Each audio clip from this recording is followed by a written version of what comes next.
noun, verb, adjective, and adverb. Nah, di sini saya akan menjelaskan semuanya. Yang pertama ini ada noun atau kata benda. Nah, kata benda itu bisa menunjukkan makhluk hidup. Bisa seperti kayak manusia, hewan, tumbuhan, dan bisa juga menunjukkan tempat atau benda ataupun sesuatu. Nah, noun bisa menjadi subjek dan bisa juga menjadi objek dalam kalimat. Semisal gini, noun-nya itu misalkan they, we, I, you, he, she, it, itu misalkan manusia gitu ya. Misalkan I sebagai subjek, nah misalkan sebagai objek itu berubah menjadi me. Misalkan her.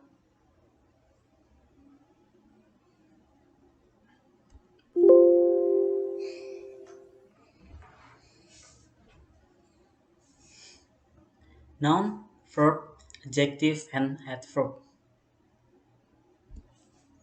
Noun, kata benda. Nah, di sini noun itu bisa menunjukkan makhluk hidup, bisa manusia, hewan, ataupun tumbuhan. Terus bisa juga menunjukkan tentang tempat atau benda ataupun sesuatu.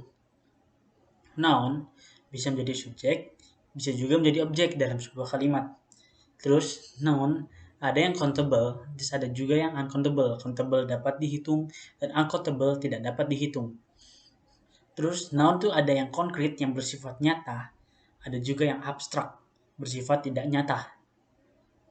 Terus ada juga noun yang bersifat kolektif, satu kesatuan.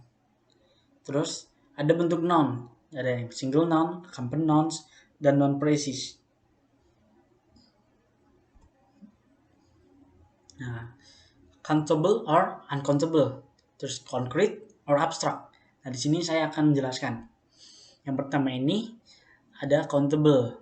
Pertama itu countable yang konkret. Contohnya kayak phone, HP, atau telepon HP ya berarti ya, konkret, itu nyata. Jadi bendanya itu ada nyata. Terus ada yang student, murid, itu konkret karena ada nyata bendanya. It's bottle, itu botol, chair, kursi, fan, kipas, house, rumah, knife, pisau. Itu kan benda-bendanya berubah benda-benda nyata. Sedangkan ada countable, benda yang dapat dihitung tapi berupa abstrak. Nah, contohnya itu kayak mind, pikiran, terus battle, pertempuran, approval, terus tujuan, terus dream, mimpi, decision, keputusan, celebration, perayaan, terus atau agreement, itu persetujuan, itu kan sebuah countable noun tapi yang bersifat abstrak. Nah, di sini ada lagi yang sebelah kanan, ada uncountable, bersifat konkret dan bersifat abstrak. Nah, yang pertama yang tidak dapat dihitung, contohnya water, air. Tapi dia bersifat nyata, konkret, sugar. Terus kan dia bersifat konkret, nyata, money, uang, soil, tanah, land, pulau, homework, pekerjaan rumah, flour, bumbu atau tepung gitu. Nah, terus yang ada juga uncountable yang bersifat abstrak. Contohnya kayak sadness, kesedihan, informasi, sorrow, kedukaan gitu. Terus confusion, fear, content, equipment, itu kan bersifat abstrak. Tidak ada bendanya. Tapi itu merupakan noun, tapi yang uncountable. Nah, sini ada collective nouns. Nah, collective nouns ini sejumlah nouns yang bergabung dalam satu kesatuan dan pada umumnya itu dianggap tunggal. Contohnya family. Family itu kan banyak noun, ada father, mother, terus ada daughter, ada sister gitu kan. Nah, itu kan itu gabung jadi family. Nah, family itu bersifat jadi tunggal. Terus ada team leader, ada sekretaris atau apa gimana kan. Itu kan dia ada banyak jumlahnya, lebih dari satu noun dalam anggotanya, tapi dianggapnya tunggal. Terus ada class, ada collection. Terus juga ada beberapa collective noun yang bersifat plural. Kan pada umumnya kan dianggap tunggal, tapi ada juga yang bersifat plural. Tentunya people, orang-orang, poultry, unggas, children, anak-anak, cattle, ternak sapi, terus ada police, polisi. Nah, di sini ada companion nouns. Companion nouns sendiri ini merupakan kata benda yang memiliki lebih dari satu kata. Dan ada juga beberapa rumusnya. Contohnya ada noun plus noun. Ada adjective plus noun. Terus ada yang misalkan 3, ada adjective, noun, noun. Adjective, adjective, noun. Nah, ini noun yang dimaksud ini adalah noun yang di akhir dari katanya. Misalkan di sini ada yang noun plus noun. Kan ada 2 noun nih. Ada water itu noun juga, bottle itu noun. Tapi yang dimaksud adalah botolnya. Water bottle. Jadi botol air, bukan air botol.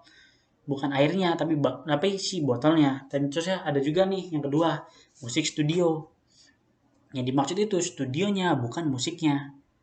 Terus ada novel, romance, terus ada guitar back. Jadi yang dimaksud nounnya ini yang bagian akhirnya, bukan bagian awalnya. Sama juga halnya pada rumus itu adjective plus noun.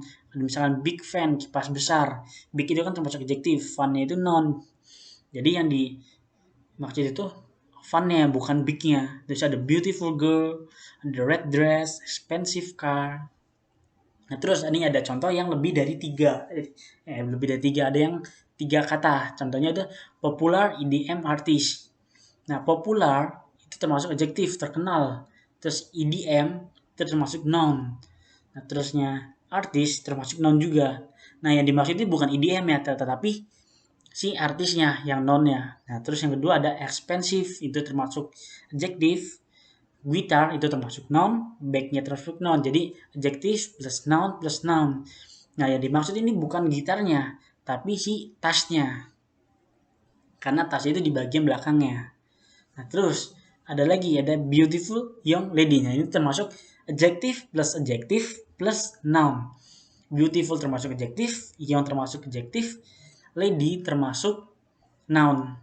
Yang dimaksud itu wanita ini, si lady yang di belakang. Nah, terus ada lagi yang adjective plus noun. Ada big blue flower. Yang dimaksud ini bunganya. Terus yang kedua selanjutnya ada non precis.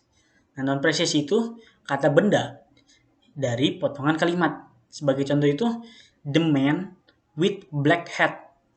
Black hat itu sebuah noun, sebuah companion noun. Tetapi yang dimaksud itu bukan black hat ya, tetapi the man-nya. Terus yang a chef from Bali. Nah, yang dimaksud ini a chef-nya, bukan Bali-nya. Terus camels in the zoo. Yang dimaksud adalah camels-nya, bukan zoo-nya. Nah, di sini how to use noun.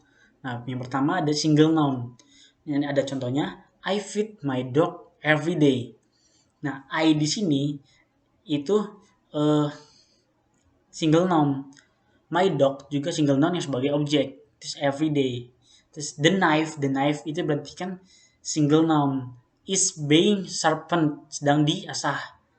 Itu jadi yang diasah kan si pisaunya. Jadi noun-nya itu si pisaunya. Nah, terus ada collective nouns. Collective nouns ini contohnya ini ada my family have dinner every night. Nah, my family-nya ini kan merupakan collective noun, satu kesatuan. Terus our team has won the game. Nah, our team-nya ini itu kan sebuah satu kesatuan, jadi collective nouns. Terus ada companion nouns. Terus the dark soul is hardest game for me. Nah, dark soul yang dimaksud itu adalah jiwanya, soul, bukan darknya, gelap. Jadi yang dimaksud dari the dark soul itu berarti jiwa gelap, dari jiwanya yang sebagai noun-nya, darknya itu sebagai tambahannya. Terusnya ada lagi yang my bedroom is very dark. Nah, yang dimaksud yang noun di sini kan si bedroomnya. Nah, bedroom itu tuh termasuk komponen noun dari bed plus room, noun plus noun. Nah, tapi yang di dark soul ini darknya itu adjective, soulnya itu noun. Nah, terus ya ada non precis. Nah, contohnya ini ada kayak that funny comedian on stage is my neighbor. Komedian lucu itu, kemudian lucu itu yang di stage, yang di panggung adalah tetangga saya. Nah, yang dimaksud itu funny comedian-nya, yang yang dimaksud non dari kalimat ini. Terus ada lagi nih contoh lain, mysterious man in the park is following me. Yang dimaksud itu mysterious man-nya, bukan parknya. Terus ada verb, kata kerja. Kata kerja itu ada dua, ada action or occurrence. Itu sebuah aksi gitu, kata kerja aksi. Terus ada juga kata kerja yang non action. Contohnya yang state of being, sense, emotion, position, and desire. Nah, contoh dari yang action itu adalah yang pertama, run, lari, itu menunjukkan aksi. Eat, makan. Throw, melempar. Taste, merasakan. Care, mempedulikan. Dan lain sebagainya. Terus ada juga yang non-action, contohnya be adalah feel, merasakan. Love, menyayangi. Have, memiliki. Dan lain sebagainya. Ini tidak menunjukkan aksi. Nah, ada dua tipe kata kerja dalam bahasa Inggris. Yang pertama ada irregular dan yang kedua ada irregular. Nah, regular verbs are those whose part tense and past participle are formed by adding a d or an ed to the end of the verb. Nah, arti ini dalam akhir dari kata kerja dari regular verb, misalkan menggunakan past tense atau past participle, itu ada penambahan d dan ed di akhir kata verbnya. Nah, sedangkan yang irregular, there is no formula to predict how an irregular verb will form its past tense and past participle forms. Jadi nggak bisa nih diprediksi, misalkan dari kata kerjanya awalnya ini jadi ini nggak bisa, nggak kayak sih regular kan hanya menambahkan d atau ed. Nah, contohnya sebagai berikut. Nah, ini contoh-contohnya dari regular verb dan irregular verbs. Nah, yang pertama ini ada arrange. Nah, yang di present di verb 1 itu arrange biasa, tapi yang pas pada saat ke past dan past participle verb 2 dan verb 3 itu arrange ditambahkan d dan d. Di verb 2 tambah D, verb 3 tambah D. Nah, misalkan attack, itu di past participle ditambahkan ed. Terus borrow, meminjam. Terus di pastnya itu ditambahkan ed, di past participle juga ditambahkan ed. Call, memanggil. Di yang present itu memanggil, call biasa, tapi misalkan di verb 2, di past, lampau, itu tambahin ed. Begitu juga di past participle ditambah ed, sama seperti cancel and roll. Nah, yang irregular verb, nah ini kan beda tuh di verb 1, misalkan be, am, is, are. Itu di verb 2 berubah jadi was atau were. Nah, di verb 3 juga berubah di past participle jadi been. Nah, terus yang kedua contohnya break di verb 1. Nah, di verb 2 berubah jadi broke, di verb 3 berubah jadi broken. Nah, yang do di verb 1 berubah jadi did di verb 2, berubah jadi done di verb 3. Terus yang verb 1 ada eat, di verb 2 menjadi ate, di verb 3 menjadi eaten. Di verb 1 jadi dari go, pergi, verb 2 went, verb 3 jadi gone. Verb 1 awalnya win, verb 2 jadi won, verb 3 jadi won. Nah, ini kalau yang irregular biasanya hafalan. Nah, ini memakai verb 1 untuk rutinitas. Nah, verb 1 itu biasanya digunakan untuk rutinitas. Sebagai contoh ini ada kalimatnya. She plays guitar every day. Dia bermain gitar setiap hari. Nah, kan berarti setiap hari, jadi kan seperti rutinitas. Nah, yang perlu digarisbawahi di sini, kenapa ada tambahan s di belakang kata kerjanya? Karena si subjeknya ini, she, itu singular. Beda halnya dengan misalkan subjeknya plural. Contohnya, they play guitar every day. Nah, dia kan, mereka, itu kan jamak. Jadi tuh di belakang verb nggak usah pakai s. Nah, contoh kedua ada my mom cooks every day. Ibuku memasak setiap hari. Nah, karena my mom itu singular, jadi cooknya ini tambahin s. Tapi misalkan my mom and I cook every day. Nah, karena subjeknya nih jadi plural, jadi cooknya itu tidak usah nambahin s belakangnya. Nah, verb 1 selain digunakan untuk rutinitas, bisa digunakan untuk menyampaikan fakta.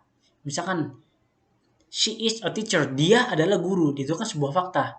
Nah, di verb satunya itu ini is. Nah, contoh lagi, misalkan jamak itu pakainya is itu diganti are. Misalkan they are a teacher. Nah, yang kedua ini ada she brings a new phone. Nah, sama kan? Misalkan she-nya itu kan singular. Jadi brings-nya itu ada penambahan s. Nah, misalkan the sun rises in the east. Terus hackers hack government website. Nah, hackers ini kan jamak. Jadi hack-nya ini nggak perlu ditambahin s belakangnya. Akan tetapi misalkan hackernya itu tunggal, cuman the hacker hacks. Jadi hacknya itu jadi hacks ditambahin s belakangnya. Coba next. Nah, di sini ada memakai verb 2. Gimana caranya? Nah, verb 2 itu tuh digunakan pada saat menyampaikan kejadian pada masa lampau. Dan verb 2 itu digunakannya pada saat memiliki waktu yang jelas. Semisal, ada contohnya nih.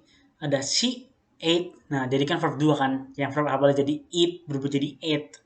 Karena kan jadi verb 2. Terus my bread last night. Nah, ini kan keterangan waktunya jelas. Last night. Nah, terus yang kedua ada lagi. My father gave me a new phone yesterday. Gave dari verb satunya dari awalan give jadi gave. Itu berubah. Nah, itu jadi verb 2 kan. Nah, ini karena keterangan waktunya jelas, yesterday, jadi menggunakan verb 2. Terus yang bawah, my mom work full time yesterday, karena ada keterangan waktu yesterday, jadi worknya full verb 2. Terus I came 5 minutes ago. Nah, karena 5 minutes ago itu merupakan lampau juga, 30 detik dari yang lalu itu termasuk lampau juga. Nah, jadi ini karena keterangan waktunya juga lampau, jadi came-nya itu jadi come, jadi came.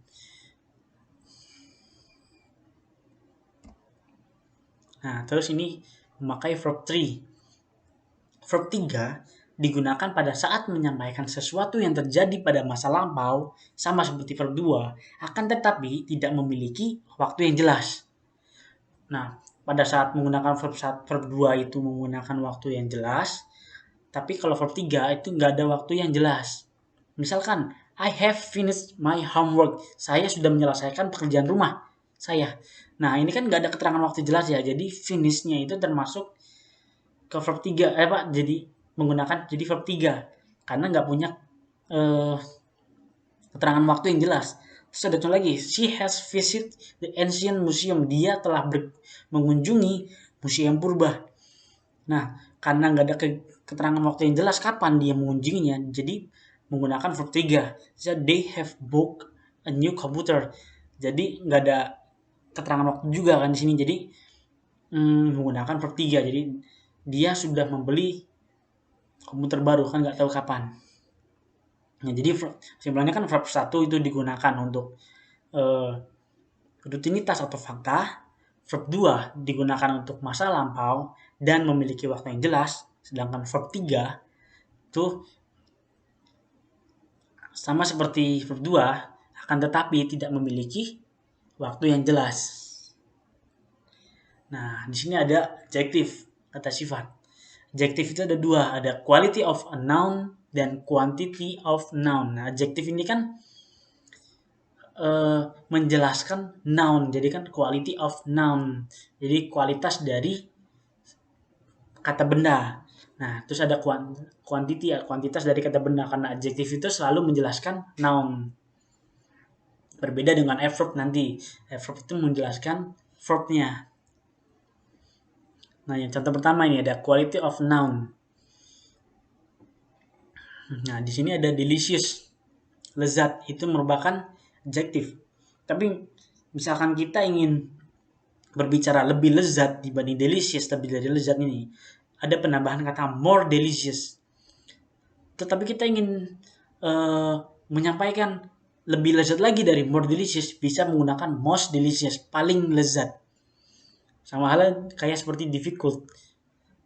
Difficult, sulit, more difficult, lebih sulit, most difficult, paling sulit. Terus ada young, itu mudah. Misalkan lebih mudah, itu menggunakan younger. Tapi misalkan paling mudah, itu youngest. Terus ada big, besar, lebih besar, bigger, lebih besar dari lebih besar, jadi paling besar itu biggest.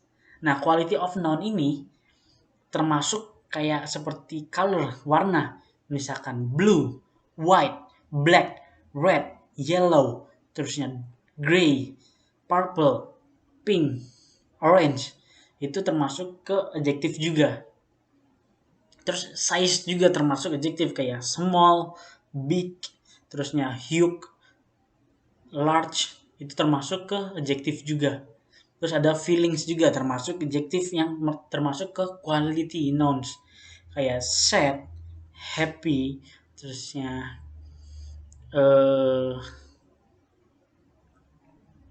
ya dan lain sebagainya. Nah, sini ada quantity of a noun. Ada much or many. Nah, di sini perlu digarisbawahi, misalkan much itu digunakan pada saat pada noun yang uncountable. Akan tetapi misalkan many digunakan pada saat noun-nya itu countable. So, a lot of, some, beberapa, several, beberapa, little, sedikit, a half, itu menunjukkan quantity of noun. Jadi menunjukkan jumlah dari noun-nya, dari kata bendanya itu. Nah, di sini adjektif ini ada 3. Ada adjektif murni, seperti contohnya itu colors, jadi black, blue, red, and etc. Terus ada juga yang common adjective, jadi kayak alone, sendiri, div, tuli, clever, rajin, dan lain sebagainya. Terus ada juga derivative adjective, itu sebuah adjektif yang berasal dari noun yang memiliki imbuhan di belakangnya atau depannya, misalkan depannya bisa jadi in, misalkan an, jadi misalkan kayak ini count kan menghitung, terus uncountable gitu kan, jadi tidak dapat dihitung, jadi kan jadi adjektif gitu. Kalau noun yang diberi adjektif beberapa dengan beberapa imbuhan itu bisa menjadi adjektif. Yang sini saya ambil contoh itu noun plus al, noun plus en, noun plus ic, noun plus ish, noun plus y nanti, dan noun plus ly. Nah, ini derivative adjektif. Nah, noun plus al, contohnya pertama di conditional, yang awalnya katanya condition, itu ditambahin al belakangnya jadi conditional, jadi bersifat adjektif. Yang kedua ini ada contohnya historical. Yang pertama itu history, sejarah. Tetapi misalkan ditambahin al belakangnya menjadi historical, jadi adjektif, bersifat sejarah. Terus ada juga yang noun plus n, contohnya gold. Pertama kan gold itu dari non gold itu emas, golden jadi keemasan. Sama halnya seperti wood, kayu jadi wooden, kekayuan, jadi bersifat kayu gitu loh. Terus noun plus ic, misalkan angel, malaikat, angelic, jadi kayak baik gitu. Terus demon itu iblis, misalnya jadi demonic, jahat.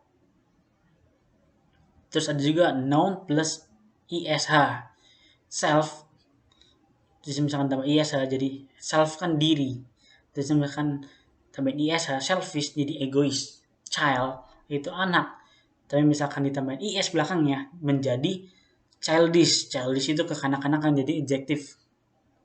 Terus misalkan noun cloud kan awan, misalkan tambahin y belakangnya jadi cloudy, jadi berawan. Snow itu kan awalnya salju, nounnya itu salju, nah snow, tapi misalkan ditambah i belakangnya jadi snowy, itu berarti bersalju. Nah, ini noun plus ly. Pertama kan friend itu temen. Terusnya jadi misalkan ditambah ly belakangnya jadi friendly, ramah. Terus man itu laki-laki.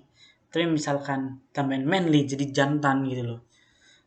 Nah, perlu digarisbawahi ini misalkan adjektif yang di belakangnya tambahin ly, hati-hati dengan adverb karena adverb juga banyak yang belakangnya ly. Nah, contohnya seperti ini. Quickly, loudly, slowly, beautifully, professionally. Nah, ini adverb. Beberapa adverb yang belakangnya ly juga yang hampir yang bisa mengecek gitu loh. Jadi seperti mirip dengan adjektif. Nah, adverb sendiri ini dia menjelaskan si verbnya, bukan kalau misalkan adjektif itu menjelaskan noun, kalau adverb menjelaskan verbnya. Ini ada contoh beberapa. Nah, mari kita dibahas. Pertama ini ada he always speak loudly. Nah, he di sini sebagai noun, always sebagai ini, sebagai menunjukkan rutinitas, kebiasaan. Nah, terus speaks, jadi karena he-nya itu singular, jadi speak-nya itu tambah s, verb. Nah, ini loudly. Nah, dia loudly ini menjelaskan si speak-nya. Kencangnya itu menjelaskan dari verb-nya. Jadi loudly ini itu merupakan adverb. Jadi he, noun, always menunjukkan kebiasaan atau rutinitas, speaks itu verb, loudly adverb. Jadi ini noun plus verb plus adverb. Terus yang kedua, she speaks English fluently. Nah, ini fluently juga ini termasuk adverb karena dia menjelaskan speak-nya, bukan menjelaskan noun-nya. Dia berbicara Inggris dengan lancar. Nah, berbicara lancar. Nah, jadi kan si fluently itu menjelaskan si verb-nya, bukan noun-nya. Jadi fluently termasuk ke adverb. Nah, ada lagi yang contohnya. Nah, yang pertama contoh yang 1, 2 ini merupakan contoh yang menggunakan verb 1 dan adverb. Nah, ada lagi menggunakan verb 2. Contohnya, Dino angrily kick the red door. Nah, Dino ini sebagai subjek.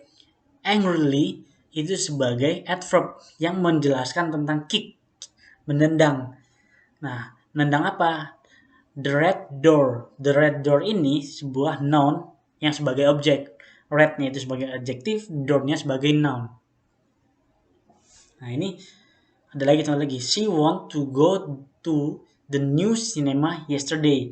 Dia ingin pergi ke bioskop baru kemarin. Nah, dia dia itu sebagai noun, want itu sebagai verb. Ini di sini verb 2 karena ada keterangan waktu yang jelas, yesterday. Nah, to go to the new cinema, new itu sebagai adjektif, cinema itu sebagai noun. Nah, sini ada lagi di bawah. My dad ate stale fried rice 2 days ago. Ayah saya memakan nasi goreng basi 2 hari lalu. Nah, karena keterangan waktunya jelas, jadi ini menggunakan si it berubah jadi at. Nah, my dad ini sebagai noun, ate sebagai verb, stale sebagai adjektif, basi, fried rice, fried itu sebagai adjektif juga, rice sebagai noun, jadi adjektif noun. Nah, 2 days ago keterangan waktu. Di sini ada lagi, your question will be the most difficult question and will not be answered by her. Pertanyaan kamu akan menjadi pertanyaan paling sulit dan dia tidak akan bisa menjawabnya. Your question di sini sebagai noun.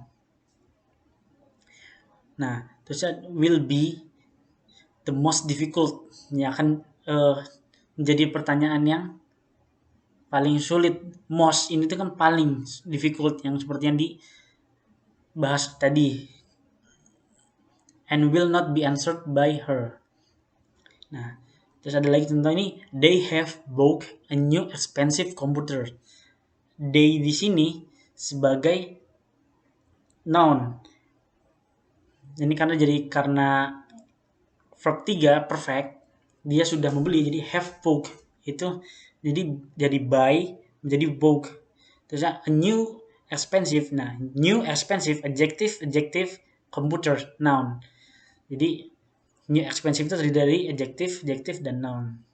Jadi they have bought a new expensive computer. Dia sudah membeli komputer yang mahal. Terima kasih.